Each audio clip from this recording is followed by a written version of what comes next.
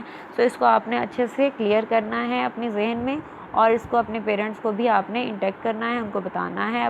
جو بھی آپ اس سے سیکھیں گے یا جو آپ کی نالج میں اضافہ ہوگا آپ کو اپنے پیرنٹس سے ضرور شیئر کریں، ٹھیک ہے بیٹا، اپنا بہت خیال رکھیے گا۔